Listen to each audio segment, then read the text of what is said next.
Hi guys, it's Kirsty.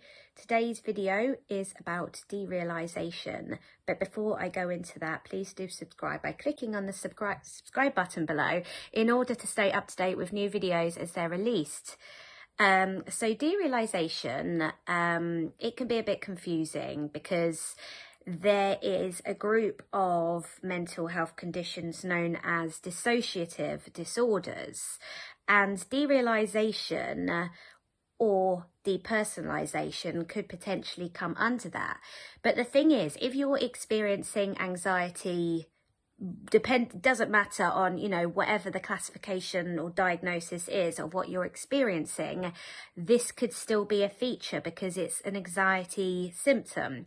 So whether it is panic disorder or OCD or generalized anxiety disorder that you've been diagnosed with, or that you kind of relate to the most, or that you're seeking treatment for, you could still experience the feeling of derealization anyway, without necessarily having been given a diagnosis of derealization disorder or whatever it might be. And I think this is something that we can get quite hung up on, is the name or classification of what we're struggling with. Like, for example, with OCD themes, desperately trying to find somebody who has exactly the same themes, and then that won't be good enough. You'll want somebody with exactly the same thoughts. And we kind of we want to have straight black and white answers to things. And so it might be, is what I'm experiencing derealization, or is it something else? Or, is it existential OCD? And the truth is that the feeling of derealization or depersonalization, it doesn't really matter, is a feeling that's produced as a result of the extreme anxiety that we've been feeling and the overworking that we're doing in our minds. It's kind of almost like a resistance to the feelings that are coming up. And it's caused by, this intense overthinking. And it can then be perhaps a trigger that leads you to, start picking up certain themes in OCD, like solipsism or existential, because then it can start, you could get a bit stuck on the feeling if you don't truly understand what it means, and that it is simply, although albeit extremely unpleasant, it is simply a symptom of anxiety and a lot of working overtime in your brain. So the feeling of derealization or depersonalization may begin with feeling a bit, detached from your surroundings or detached from other people. And there are videos about this on this channel as well, in terms of the way that when we've been anxious for long periods of time, we can find ourselves feeling quite disconnected from the people in our lives and disconnected from our surroundings, because we're feeling so many unpleasant emotions, and we're working so hard in our minds to try and work out what's going on, and it's, we're suffering a lot, and the fear levels are so high that we can't feel those connected feelings anymore. It's kind of almost a defense mechanism. Our bodies can't produce, our minds can't produce those feelings anymore. So we may initially start with feeling, not feeling necessarily emotionally connected to our partners or our friends, and it's hard to be in the moment with them, because you're taken, your focus is taken away from them up into your mind or in the feelings in your body. And it may start to be a bit like you don't feel connected to your surroundings. And this is when the derealization starts to kick in a bit more. You feel like you're not connected to your surroundings, and it almost can start to reach a point where you feel like you're not really there. And then you start to maybe overthink that feeling, I don't feel like I'm there, and, testing for it. And the more you do this, the more you're shining a light on those kind of feelings, and you're obsessing over those feelings, and you're overthinking again, adding another layer of fear and overthinking.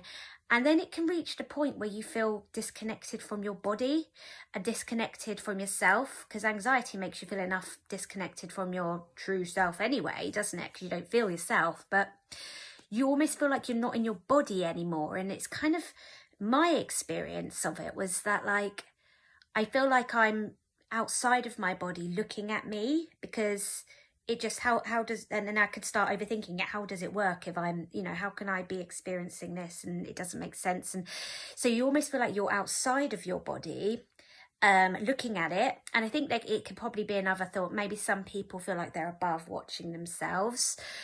But it can make you, it's a very bizarre feeling. You feel like you're not really there, like within your surroundings, and you can start overthinking this even more. You know, feeling like, am I going mad? And it can start leading you to, you know, going off on other themes. You know, am I real?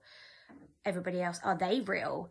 And you know, you could really take that feeling and run with it if you don't understand what's creating that feeling of kind of unreality, or that you're not even a person anymore or something. You know, you don't, this could lead to, you know, existential obsessions. You know, am I real? Is my partner real? Is the world real? Because if I don't feel real, are we in a computer game? Or, you know, or am I actually the only one that is real? And, you know, you could really run with it. But if we take it back to what it actually is, as I said, our minds are working in overdrive, and we're overthinking. And then you'll start to, you know, might start to feel unreal, because you feel so disconnected from your body because you're so up in your mind. And then the more you know, you're pushing that feeling away, the more it will come up, because we're scared of it then, and we think it's awful. So then it starts to stick, you know, like in a way that an obsession might stick, or a physical sensation might stick. You know, if we're having sensory obsessions, we notice it. The more we notice it, the more it's there, and the more it's bugging us. So then it starts to hang around more and more, and this feeling of derealization becomes more of a feature for you, and it's something that you want rid of.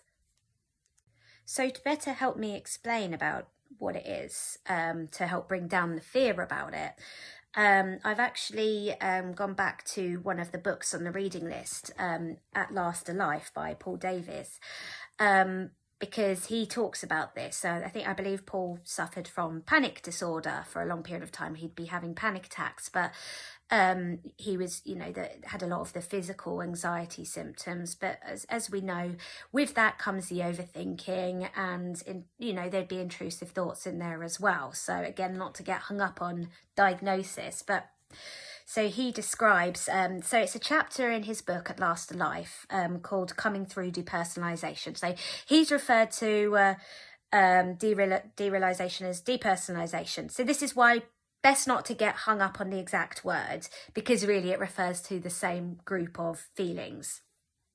So he says, what is depersonalization? Depersonalization is a mental and emotional disorder in which the sufferer may feel like they have lost touch with reality and who they are. They may also experience feelings of detachment from their surroundings, as well as the sensation of one's environment looking or feeling strange or unusual. Depersonalization is a common and understandable offshoot of the anxiety condition. I can also tell you that it is in no way a mental illness. It is not serious or harmful in any way, and has an entirely logical explanation. So this is why I wanted to refer to this book, because Paul, it seems he has a good way of explaining things in quite a straightforward, understandable way. To help our understanding of it, and the more we can understand these things, the less we can fear them, and the less we fear them, the less we're resisting them, and the less we resist them, the less we'll notice it, and the easier it is to live with it temporarily. So he says, it is not serious or harmful in any way, and has an entirely logical explanation. It is temporary, and with patience and understanding eventually passes like any other symptom. These feelings of unreality occur when your brain can no longer cope with all the stress, worry, overthinking, and constant introspection of how you feel. And I do think this is a big part of it. Introspection, constantly, you know, obsessing over what we're obsessing over and what we're feeling. When you push it beyond what it was built to handle and it reaches overload, it has its own internal trip switch, which has the ability to shut down a part of the brain in order to protect you and itself from the onslaught of worry and deep thinking. So it's basically like our brains are just so bloody tired of the hard work that we're putting it through that it kind of, a part of it kind of shuts down, computer says no type situation, and that it's almost like that feeling of connection to ourselves and our surroundings is switched off then. So Paul then goes on to say, the key to recovering from this strange feeling of detachment is to surrender to it.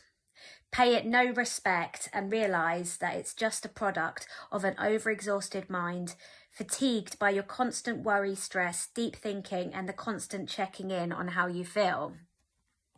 And I like the fact that he says about, you know, don't pay it any respect, because I think that's what we find ourselves doing with, you know, certain, particularly the physical sensations or the intrusive urges or, you know, these physical feelings. We do give it a lot of respect. We're like, oh God, that's so scary. And then it's like that, you know, the big torch goes onto it and it's like, it's huge to us. And what he's saying is, you know, stop seeing it as this big thing. You know, I know it feels not very nice, but the more we can, you know, okay, there it goes again, the less it's going to be, you know, noticed, unless we're going to notice it. So there's, again, unfortunately, God damn it, there is no quick fix for this, as with the other anxiety symptoms that come up and, you know, the OCD feelings, sensations, emotions, urges, as well as the thoughts. So it's understanding what it is and why it's there. That can help bring down the fear. And once the fear is brought down, that's how we can stop giving it so much respect, as Paul puts it. And that's what this video, the aim of this video is to help with, the understanding of it. You're not going mad. But again, that's, you know, if you were going mad, you could stand it. So again, it's, you know, got to be careful with the, don't want to reassure there, but it's not uncommon and it's not as scary as we think it is. It feels weird, but as we understand what causes it, we can maybe stop seeing it as being so scary and so weird and just see it as yet another glorious symptom of our anxiety and overthinking and, you know, trying to work things out. So I hope this video is helpful in terms of explaining a bit more about those sensations and helping you to not see it as something so, you know, as big as you may be seeing it and as distressing. I hope this can bring down the levels of distress when you're experiencing it. But thank you very much for watching and take care. Bye.